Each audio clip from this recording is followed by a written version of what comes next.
ನ್ಯೂಸ್ಗೆ ಸ್ವಾಗತ. National Tipu United ಸಂಘದ ವತಿಯಿಂದ 272ನೇ ವರ್ಷದ ಟಿಪ್ಪು ಜಯಂತಿ ಕಾರ್ಯಕ್ರಮ. ಕೋಲಾರ ನಗರದ ಕ್ಲಾಕ್ ಟವರ್ ಬಳಿ ಇರುವ ಹಜರತ್ ಟಿಪ್ಪು ಸುಲ್ತಾನ್ ಅವರ ಅಜ್ಜಿಯವರಾದ ಸೈದಾನಿ ಬೀಬಿ ಅಮ್ಮನವರ ದರ್ಗಾದಲ್ಲಿ 272ನೇ ವರ್ಷದ ಟಿಪ್ಪು ಜಯಂತಿ ಕಾರ್ಯಕ್ರಮವನ್ನು ನ್ಯಾಷನಲ್ ಟಿಪ್ಪು ಯುನೈಟೆಡ್ ಸಂಘದ ವತಿಯಿಂದ ಹಮ್ಮಿಕೊಳ್ಳಲಾಗಿತ್ತು. ಈ ಕಾರ್ಯಕ್ರಮವು ಬೆಳಗ್ಗೆ 11 ಗಂಟೆಗೆ ಆರಂಭವಾಗಿ ಹಜರತ್ ಸೈದಾನಿ ಬೀಬಿ ಅಮ್ಮನವರ ಸಮಾಧಿಗೆ ಫಾತೇಹ ಮಾಡಿ ನಂತರ ಇದ್ರಿಸ್ ಸಾಬ್ ಮಕಾನ್ ಮೊಹಲ್ಲಾದಲ್ಲಿ ಟಿಪ್ಪು ಸುಲ್ತಾನ್ ರವರ ಜನ್ಮದಿನವನ್ನು ಸರಳವಾಗಿ ಆಚರಿಸಲಾಯಿತು. ಇದೇ ಸಂದರ್ಭದಲ್ಲಿ NTUS ಸಂಸ್ಥಾಪಕರಾದ ಸೈಯದ್ ಅಲಿರವರು ಮಾತನಾಡಿ, ಟಿಪ್ಪು ಸುಲ್ತಾನ್ ರವರು ಸ್ವಾತಂತ್ರ್ಯಕ್ಕಾಗಿ ಹೋರಾಡಿ ತಮ್ಮ ಮಕ್ಕಳನ್ನು ಸದಾ ದೇಶಕ್ಕಾಗಿ ಒತ್ತೆ ಇಟ್ಟರು. ಬ್ರಿಟಿಷರಿಗೆ ಸಿಂಹ ಸ್ವಪ್ನವಾಗಿದ್ದ ಟಿಪ್ಪು ನಮ್ಮ ರಾಜ್ಯಕ್ಕೆ ಅಲ್ಲ, ಇಡೀ ದೇಶಕ್ಕೆ ಬೇಕಾಗಿದ್ದ ವೀರ ಯೋಧ. ಟಿಪ್ಪು ಸುಲ್ತಾನ್ ರವರು ತಮ್ಮ ಆಡಳಿತ ಅವಧಿಯಲ್ಲಿ ದೇವಸ್ಥಾನಗಳನ್ನು, ಚರ್ಚ್ಗಳನ್ನು, ಮಸೀದಿಗಳನ್ನು ಕಟ್ಟಿಸಿದ್ದಾರೆ ಹಾಗೂ ಇವರಲ್ಲಿ ಯಾವುದೇ ಜಾತಿ ಮತ ಭೇದ ಇರಲಿಲ್ಲ.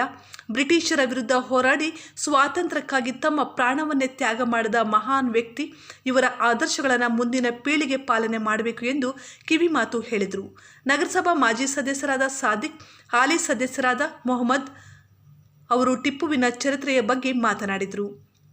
ಕಾರ್ಯಕ್ರಮದಲ್ಲಿ NSTU ಕಾರ್ಯದರ್ಶಿ ನಾಜೀರ್ ಅಲಿ ಖಾನ್, ತಾಲೂಕು ಅಧ್ಯಕ್ಷರಾದ ಕೌಸರ್ ಪಾಷಾ, ರೈತ ಸಂಘದ ಮುಜಾಹಿದ್ ಪಾಷಾ, LG ಫೌಂಡೇಶನ್ ಸದಸ್ಯರಾದ ರೋಷನ್ ಮೊಕದ್ದಸ್ ಹಾಜರಿದ್ದರು. ಈ ಕಾರ್ಯಕ್ರಮಕ್ಕೆ ಸ್ಪಂದಿಸಿದ LG ಫೌಂಡೇಶನ್ ಸಂಸ್ಥಾಪಕರಾದ ಲಕ್ಷ್ಮಣ್ ಗೌಡರವರಿಗೆ ರೋಷನ್ ಹಾಗೂ ಮೊಕದ್ದರ್ ಅವರು ಕೃತಜ್ಞತೆಗಳನ್ನು ಸಲ್ಲಿಸಿದರು. ಮಧ್ಯಾಹ್ನದ ಊಟದ ವ್ಯವಸ್ಥೆಯನ್ನು ಟಿಪ್ಪು ಸುಲ್ತಾನ್ ರವರ ಹೆಸರಿನಲ್ಲಿ ಪೊಟ್ಟಣಗಳ ಮೂಲಕ ವಿತರಿಸಲಾಯಿತು.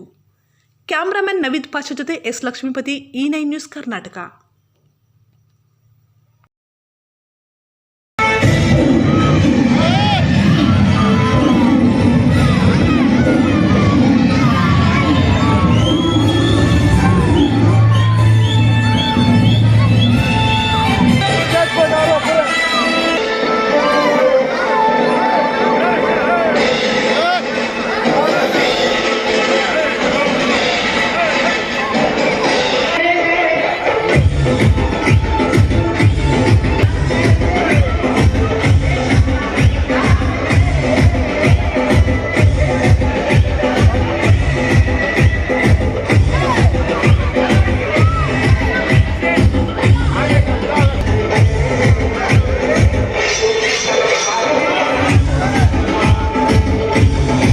ಎಲ್ಲರಿಗೆ ಜೊತೆನಲ್ಲಿ ತಗೊಂಡು ಹೋದ್ರು. ನೀವು ಹಜರತ್ ಟಿಪ್ಪು ಸುಲ್ತಾನ್ ಅವ್ರ ಹತ್ರ ನಮ್ ಕ್ಯಾಸ್ಟ್ ಅವರು ಕಮ್ಮಿ, ಸಿಪಾಯಿಗಳು ಅವ್ರ ಬೇರೆ ಕ್ಯಾಸ್ಟ್ ಅವರು ಜಾಸ್ತಿ ಇದ್ರು. ಯಾಕೆ ಹೇಳಿ? ಹಜರತ್ ಟಿಪ್ಪು ಸುಲ್ತಾನ್ ಅವ್ರ ಮೇಲೆ ಪ್ರೀತಿ ಅಷ್ಟಿತ್ತು. ಎಲ್ಲ ಹೆಸರುಗಳು ನಿಮ್ ಮುಂದೆ ಇರ್ತೀವಿ. One thing I have to say, because media is here, because we want the message to go all throughout India. Because Hazrat Shahid Tipu Sultan, the dynasty, the king, the tiger of Mysore, the tiger of India, the first freedom fighter of India, we pray to Tipu Sultan because Tipu Sultan has given many adventures. He has not fought for India, only not fought for India. He is fighted for agriculture. He is fighted for works. Look, we got silk reelers association, that all we have. हमारे पास जो काम आया है, रेशम को आपने हजरत टिप्पू सुल्तान ने China से, ईरान से, इराक से मंगाना शुरू किया था. किस लिए बोले तो यहाँ पे ताजिर हो, हिंदुस्तान एक ताजिर बिजनेस वाला मुल्क बने. उस टाइम पे कर्नाटक नहीं, मैसूर रियासत थी. उस टाइम पे मैसूर रियासत थी. और हिंद ने अब तक भी ऐसा ताजवर देखा नहीं. हिंद ने अब तक भी ऐसा ताजवर देखा नहीं. हाँ, शेर तो देखा है पर ऐसा बशर देखा नहीं. शेर दिल टीपू सा कोई शेर नर देखा नहीं. शेर दिल टीपू सा शेर नर देखा नहीं. हिंद ने अब तक भी ऐसा ताजवर देखा नहीं. साहेब तलवार का बंदा नजर देखा नहीं. ಟಿಪ್ಪು ಸುಲ್ತಾನ್ ಬಗ್ಗೆ ಹೇಳೋದಾದ್ರೆ ಆತ ಒಬ್ಬ ಸೆಕ್ಯುಲರ್. ಈಗ ಜನ ಏನೇನೋ ಹೇಳ್ತಾರೆ ತಮ್ಮ ರಾಜಕೀಯ ಬೇಳೆ ಬೇಸರಕ್ಕೆ. ಹಿಸ್ಟ್ರಿ ತಿಳ್ಕೊಂಡ್ರೆ ಟಿಪ್ಪು ಬಗ್ಗೆ ಯಾರು ಅಡ್ಡ ಒಂದು ಮಾತು ಹೇಳೋದಿಲ್ಲ, ನಿಜವಾಗಿ ಅರ್ಥ ಮಾಡ್ಕೊಂಡ್ರೆ. ಬಂಗಾಳ ಮರಾಠರು ಯುದ್ಧ ಮಾಡೋಕ್ಕೆ ಟಿಪ್ಪು ಸುಲ್ತಾನ್ ಸಾಧಿಕರಣ ಹೇಳಿದ್ರು. ಅವ್ರು ಹೋಗುವಾಗ ಶೃಂಗೇರಿ ಮಠನ ಕೆಡವಿಬಿಟ್ಟು ಹೋದ್ರು ಅವರು. ಇದು ಇತಿಹಾಸ ಗೊತ್ತಿರೋರಿಗೆ ತಿಳ್ಕೊಬೋದು. ಶೃಂಗೇರಿ ಮಠ ಕೆಡವಿ ಹೋಗಿದ್ದವರು. ಹಾಗಾದ್ರೆ ಟಿಪ್ಪು ಸುಲ್ತಾನ್ ರಹಮತುಲ್ಲಾಹ ಅದನ್ನು ರೆಡಿ ಮಾಡೋದಕ್ಕೆ ಫಸ್ಟ್ ಯಾರಾದ್ರೆ ಟಿಪ್ಪು ಸುಲ್ತಾನ್. ಆತ ತನ್ನ ದೇಶಕ್ಕಾಗಿ ತನ್ನ ಪ್ರಜೆಗಳಿಗೆ ತನ್ನ ಪ್ರಾಣವನ್ನೇ ಕೊಟ್ಟ. ತನ್ನ ಮಕ್ಕಳನ್ನ ಅಡವಿಟ್ಟ. ನಮ್ಮ ಸಾಧಿಕರಣ ಮಕ್ಕಳನ್ನ ಅಡವಿಟ್ಟು ಯಾವ ರಾಜನೂ ಮಾಡಿಲ್ಲ. ಎಲ್ಲರೂ ಅಡ್ಜಸ್ಟ್ಮೆಂಟ್ ಮಾಡ್ಕೊಂಡು ನಡೆದಿದ್ದು ರಾಜ್ಯಗಳು ಯಾರು ಬ್ರಿಟಿಷರ. ಟಿಪ್ಪು ಸುಲ್ತಾನ್ ಒಬ್ಬರೇ ಬಗಾವತ್ ಮಾಡಿದ ಅವ್ರ ಬಗ್ಗೆ. ಇಷ್ಟು ಮಾತಾಡ್ತಾ ನಾನು ಮಾತನಾಡಿಸ್ತೀನಿ. ಇಲ್ಲಿ ಎಲ್ಲ ಅರೇಂಜ್ಮೆಂಟ್ ಮಾಡೋ ನಮ್ಮ ಅಲಿ ಮತ್ತು ಗ್ಯಾಂಗ್ನವ್ರಿಗೆ ಶುಕ್ರಿಯಾ ಆಧಾರ ಹೇಳ್ತಾ ಇದ್ದೀನಿ. ಟಿಪ್ಪು ಸುಲ್ತಾನ್ ಜಯಂತಿ कि वो आज हजरत टीपू सुल्तान शहीद रहमतुल्लाह अलैह का पैदाइश का दिन है। आज जो है हम बड़े पैमाने में करना चाहते थे, मगर हुकूमत के दबाव की वजह से आज हम ये छोटे पैमाने में कर रहे हैं। मगर कोई बात नहीं, कोई मायूस होने की बात नहीं है।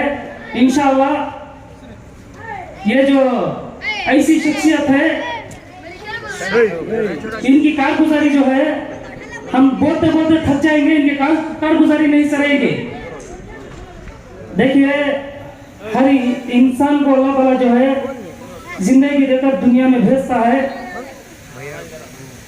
वो अपनी अपनी तरीके से जिंदगी गुजारता है, मगर अल्लाह ताला जो है छोटी जिंदगी देकर भेजा है।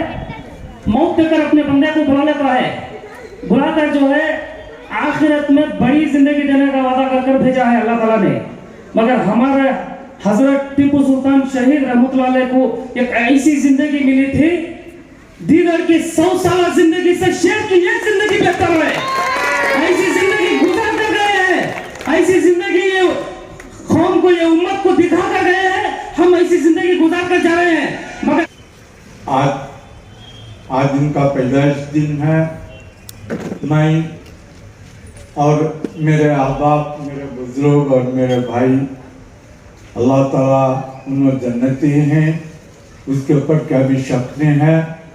और रहा वो हमारे मैसूर स्टेट के शेर थे, आज भी हैं, ता क़यामत तक रहेंगे। इतना कहते हुए मैं अपनी जगह लेता हूँ। वो वक्त में क्या था कि फजर की नमाज से पहले तहज्जुद के वक्त पे उठते थे लोग। क्या तहज्जुद के वक्त से उठते तो तहज्जुद पढ़ने के बाद फिर नमाज फजर की नमाज को जाते हैं। तो नमाज को जाने के वक्त कभी भी आगे के दरवाजे से नहीं जाते थे हज़रत टीपू सुल्तान। तो इसका फिर किसी ने सवाल किया कि हज़रत आप क्यों आगे के दरवाजे से क्यों नहीं आते, कि आप पीछे के दरवाजे से क्यों आते हैं? तो हज़रत टीपू सुल्तान ने प्यारी सी जवाब दी कि इसमें हम समझ जाना है कि हज़रत टीपू सुल्तान कितने सेकुलर एक राजा थे। वो नोट अगरचे मैं सामने से जाऊंगा तो मेरी मोहब्बत में जितनी भी जमात है उठ के खड़ जाएगी, लेकिन मैं अल्लाह के सामने मेरी कोई कुछ औकात नहीं है, इसलिए मैं बाजू की तरफ से जाता हूँ बोल के।